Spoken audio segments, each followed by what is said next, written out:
cear, o mestre chama, vem cear. Mesmo hoje tu te podes saciar. Poucos pães multiplicou, água em vinho transformou. Vem faminto a Jesus, vem cear. Capítulo de número 5. Vamos estar meditando um pouco na palavra de Deus. E vos convido a abrirem vossa Bíblia em Marcos, capítulo de número 5, versículo... É o versículo de número 35 e 36. Marcos, capítulo de número 5, versículo de número 35 e o versículo de número 36. Somos carentes das orações da igreja para que o Senhor tenha misericórdia do seu servo, né? E assim nos conceda uma palavra que venha do seu coração para o coração da igreja. Amém, meus irmãos? Marcos 5, 35 e 36, não é? Somente esses dois versículos, meus irmãos, vamos ler todos eles, todos nós, digo, estes dois versículos juntos. Vamos lá? 1, 2, 3. Estando ele ainda falando, a quem disseram: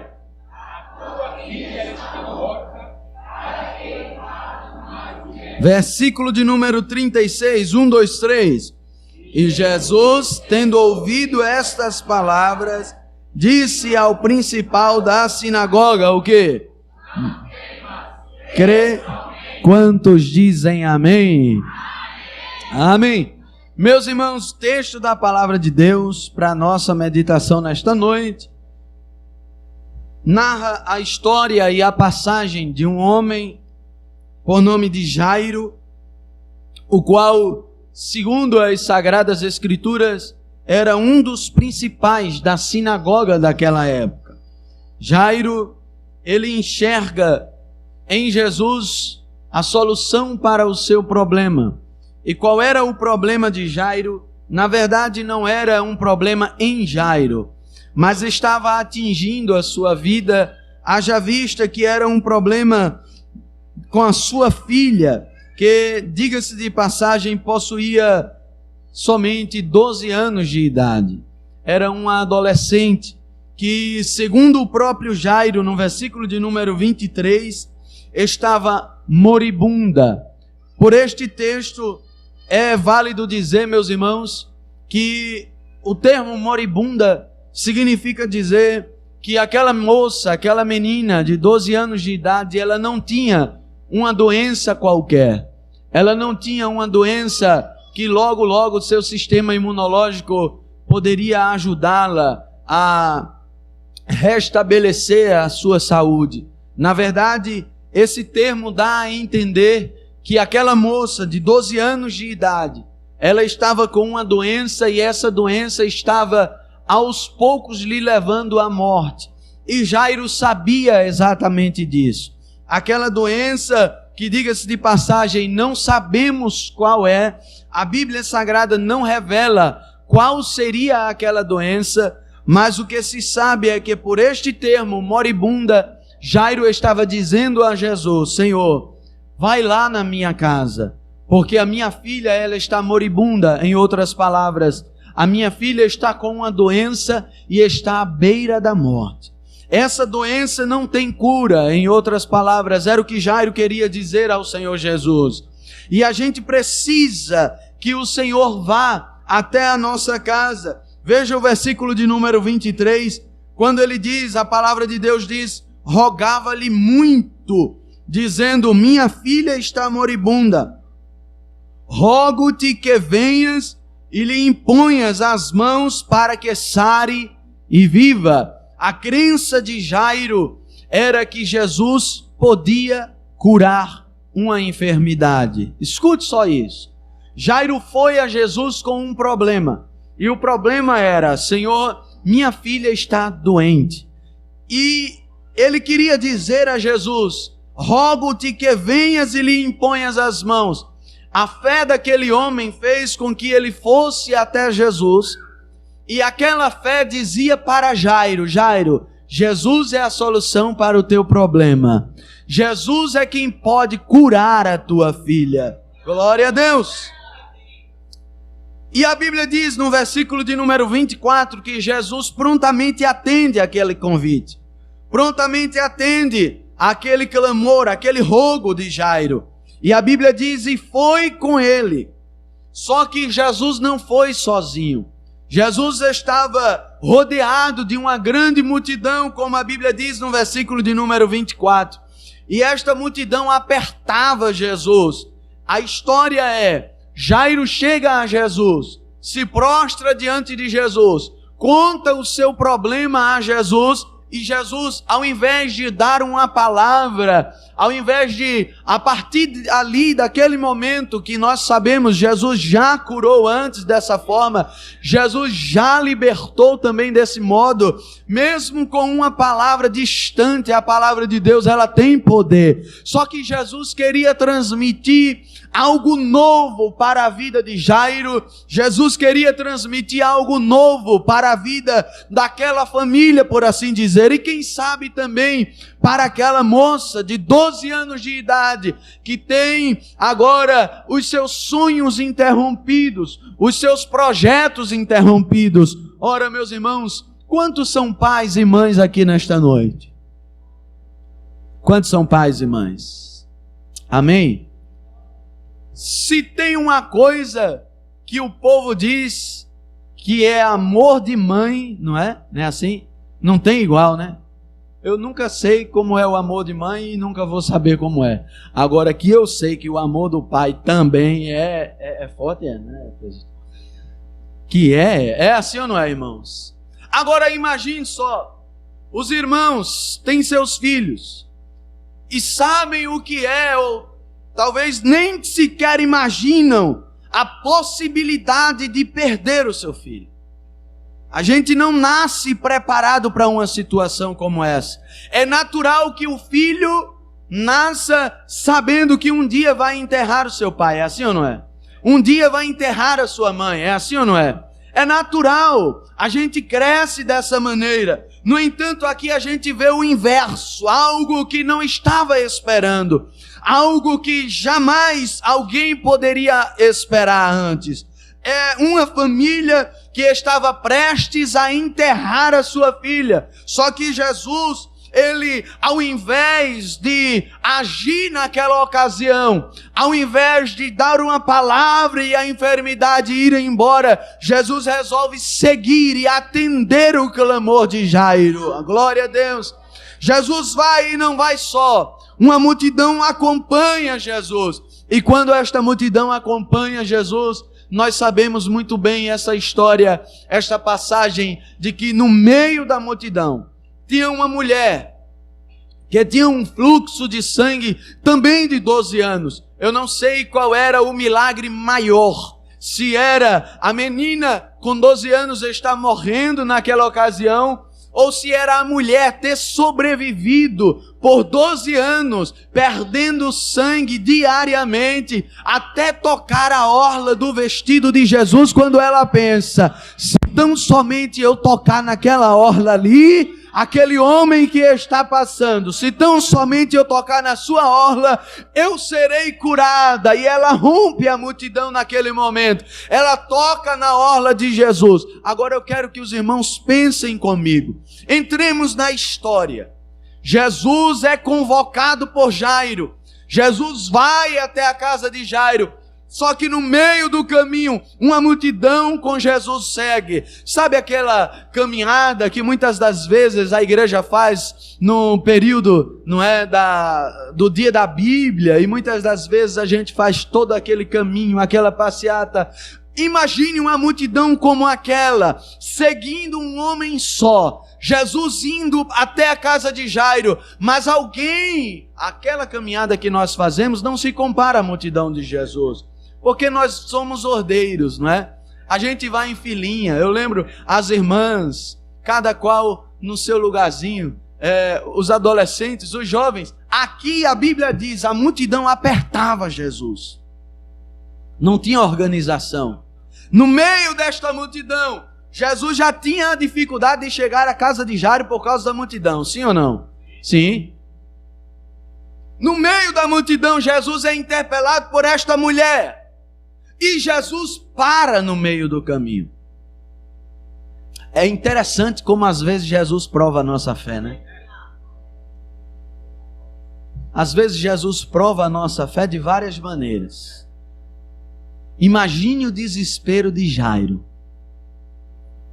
Jesus estava indo, e com toda a dificuldade da multidão apertando Jesus, Jesus estava indo. Só que de repente alguém toca em Jesus.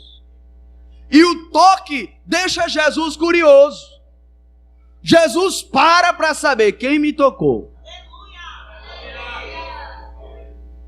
Imagine a mente de Jairo neste momento. Se fosse qualquer outro pai, dizia: Senhor, peraí, não para agora não, vamos lá. A minha filha está moribunda, não é? A minha filha está prestes a morrer. Só que Jesus para no meio do caminho. E essa parada de Jesus, acontece algo com a filha de Jairo. Jairo não esperava por isso. Escute bem. Quando Jesus para e começa a perguntar quem me tocou, alguém diz a Jesus: ó Senhor, a multidão te aperta, está todo mundo te tocando, e o Senhor pergunta: quem te tocou? Aí Jesus responde nesse momento dizendo: alguém me tocou de um jeito diferente, porque eu senti que de mim saiu virtude aqui. A Bíblia diz, a mulher não tinha mais como se esconder. Ela se revela a Jesus: foi eu, Senhor, quem te tocou. Agora veja o versículo de número 34. Jesus conversa com aquela mulher e diz a ela: filha, a tua fé te salvou, vai em paz e ser curada deste teu mal. E estando ele ainda falando, olha o versículo 35 que nós lemos. Jesus ainda estava conversando com a mulher, parado no meio do caminho. Jairo desesperado. Primeiro, por causa do desafio da multidão. Segundo, a sua filha estava prestes a morrer. Terceiro, Jesus parou no meio do caminho. E a Bíblia diz agora uma outra preocupação para Jairo. Porque no versículo de número 35 a Bíblia fala: enquanto Jesus estava falando com a mulher, enquanto Jesus estava dando atenção à mulher, alguém chega da casa de Jairo e não fala para Jesus, fala para Jairo. E diz assim a Jairo: a tua filha está morta. Para que enfadas mais o mestre? Em outras palavras, não precisa nem incomodar mais Jesus. Tua filha está morta. Só que Jesus é incrível, irmãos. Jesus é onisciente. Jesus sabe de todas as coisas. A Bíblia Sagrada diz que antes que venha uma palavra na nossa boca, Ele já sabe de tudo. Oh, glória a Deus. Jesus escuta isso. Alguém, veja, Jesus não estava dando atenção a Jairo. Jesus estava dando atenção à mulher. Só que alguém fala para Jairo essa novidade. E a novidade é péssima. A novidade é: tua filha morreu. Não precisa mais incomodar Jesus. Jesus, enquanto está falando com a mulher, Jesus ouve isso. Eu imagino Jesus se virando para Jairo e dizendo a ele a mesma coisa: olha, Jairo, não temas, creia somente. Alguém chega para Jairo e diz assim: não precisa mais incomodar Jesus. Quando alguém fala isso para Jairo, é porque a fé dessa pessoa só vai até a cura. Mas Jesus queria encontrar com Jairo algo além. Jesus queria mostrar a Jairo algo além. É por isso que Jesus disse a Jairo: Jairo, não temas, creia somente.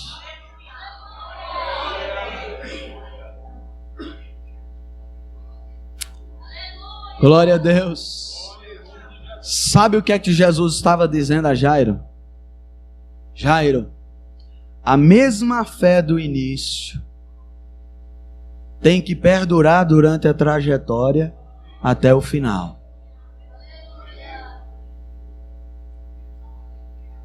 A mesma fé, Jairo, que te fez ir até mim e rogar a mim para que eu fosse à tua residência, à tua casa, para curar a tua filha, aquela mesma fé precisa estar contigo. Creia somente. Glória a Deus.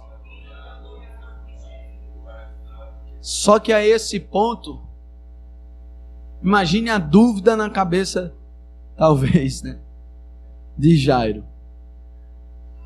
Até então, Jesus já tinha curado e Jairo sabia.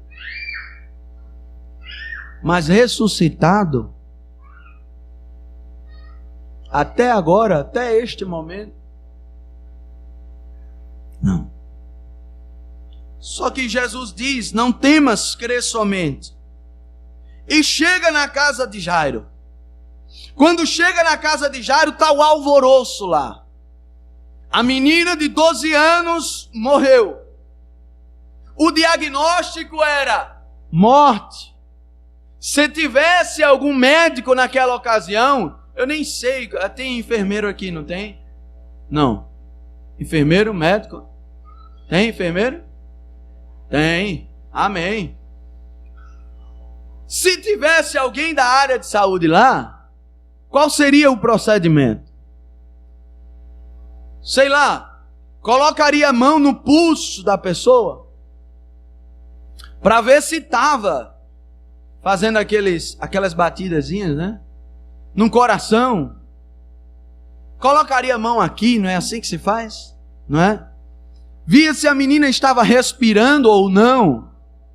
O diagnóstico era: a menina morreu. Só que quando Jesus chega lá e vê esse alvoroço do diagnóstico que deram à menina, que a menina estava morta, Jesus não permite ninguém mais entrar senão a Pedro, Tiago, João e também a família da menina.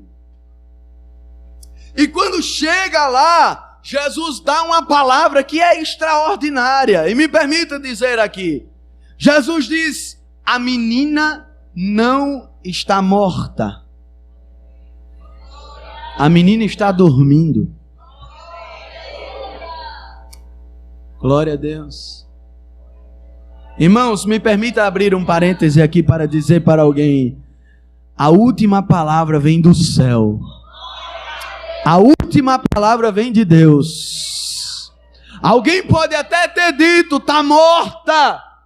Alguém com olhar técnico pode até ter dito isso e dado o diagnóstico contrário da sua fé. Mas nesta noite Deus te trouxe aqui neste lugar para te dizer: a última palavra ainda é do céu. A terra é comandada pelo céu. A história da humanidade está na palma da mão de Deus, e é Ele quem dá a última voz. A menina não está morta, a menina está dormindo. E sabe o que é mais interessante nisso, irmãos? É que se a gente parar para pensar, a morte ela pode significar para muita gente o fim de tudo. Não é assim? Pense na menina, 12 anos, morta. Ela seria mais alguém na vida? Seria? Não. E agora, quem vai substituí-la?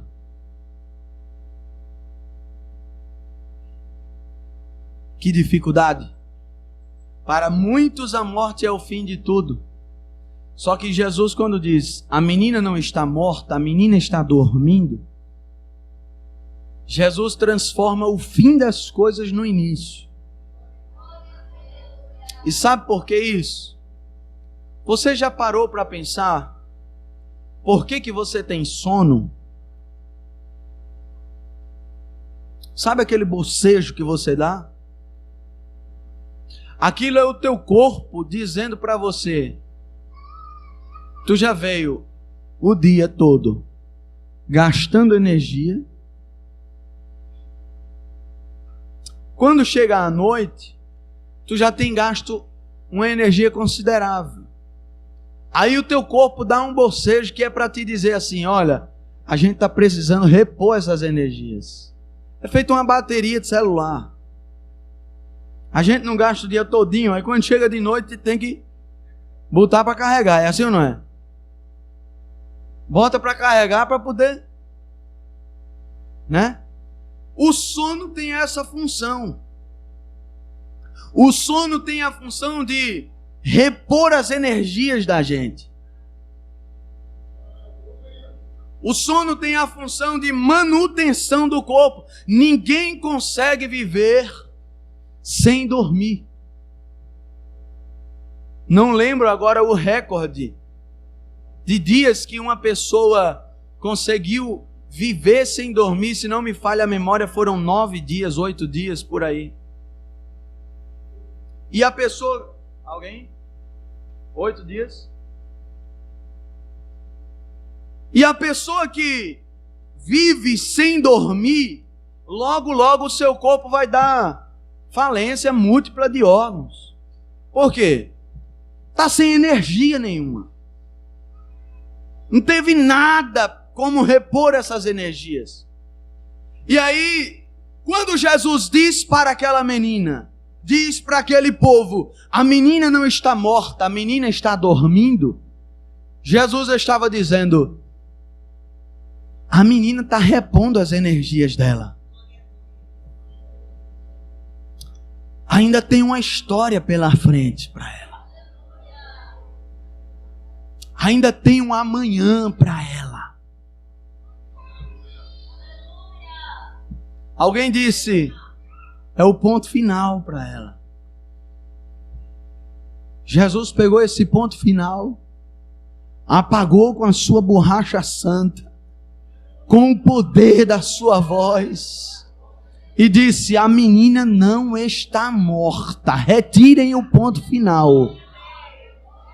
A menina está dormindo, quer dizer, ela está repondo as energias dela. Ela está fazendo a manutenção do corpo dela, porque existe um amanhã ainda para ela viver. Ainda existe uma história pela frente. Aqui eu quero dizer para alguém que por aqui entrou nestas portas: talvez alguém tenha até colocado um ponto final na tua história. Talvez alguém tenha até colocado e dito que não há mais jeito, não há mais possibilidade, não há mais condições humanas de reverter esta situação. Mas em nome de Jesus, nesta noite, eu quero te dizer que o Espírito Santo de Deus está aqui nesta noite para apagar o ponto final e colocar uma vírgula gigantesca e te dizer que ainda existe um amanhã, te dizer que ainda existe uma história para ser vivida.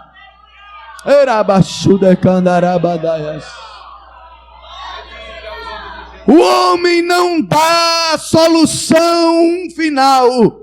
A voz do homem é limitada, mas a voz que tudo conhece, Ele é quem tem a solução final. Ele é quem dá o diagnóstico certo. Oh glória! Diga para o seu irmão aí, diga para a sua irmã aí: a resposta final vem de Deus, vem de Deus. A resposta final vem de Deus. Aguarde a voz de Deus. Aguarde a voz de Deus. Deixa Deus olhar primeiro para a situação. Deixa Jesus trabalhar do jeito dele. Ele sabe a hora de chegar na casa de Jairo. Ele sabe. Alguém diz: Senhor, está demorando, o Senhor está parado no meio do caminho. É que Deus estava querendo dizer a Jairo e ensinar: eu não sou só aquele que cura, eu sou o dono da vida.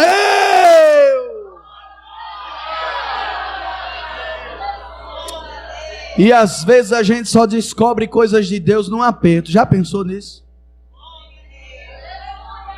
Quanto mais as coisas apertam, mais Deus se revela para nós.